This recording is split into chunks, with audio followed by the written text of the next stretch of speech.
Il valore del prosecco nei paesi scandinavi è vero che è in continua crescita. Yes, in fact it Il is. prosecco è uno dei vini più popolari e io ne vedo moltissimi e penso che il punto forte del prosecco sia il suo cosiddetto value for money, quindi quello che hai è di alta qualità anche se paghi. Nei paesi scandinavi l'Italia, su 21 milioni di abitanti, vende 37 milioni di litri di vino all'anno e il Veneto è la prima regione con il prosecco.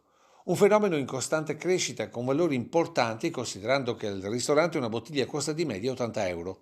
Per tutti è prosecco, senza distinzioni tra le denominazioni. Voi conoscete la differenza tra il prosecco DOC e le DOCG e soprattutto quella Conegliano Valdobbiadene? You probably have to explain. Sull'ultima parte sono un po' arrugginito, forse dovresti spiegarmela, però significa forse che arriva proprio da quella specifica area insomma, della regione? Sì, effettivamente sì. È la prova che le differenze non sono conosciute né percepite, ennesimo esempio di una condizione che deve far riflettere soprattutto guardando i mercati internazionali. Io credo sulla base dell'esperienza che abbiamo noi come Camera di Commercio in Danimarca, appunto, l'Italia, il Made in Italy è sicuramente molto conosciuto nel paese, in Danimarca, appunto in Scandinavia.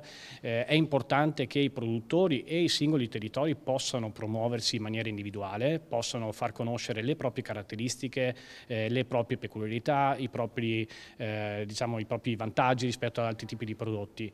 È anche vero però che i mercati internazionali non conoscono tutte queste definizioni che noi ci diamo come produttori locali in Italia, quindi sicuramente su questo dovremo imparare da altri territori, come appunto citavi quello francese, a fare un po' più sistema. Quando andiamo uniti e ci presentiamo uniti in un altro paese, può essere la Danimarca o qualsiasi altro contesto internazionale, certamente siamo più forti rispetto a presentarci come realtà individuali. Da qui l'appello del Presidente delle Camere di Commercio italiane all'estero. Dovremmo imparare da chi?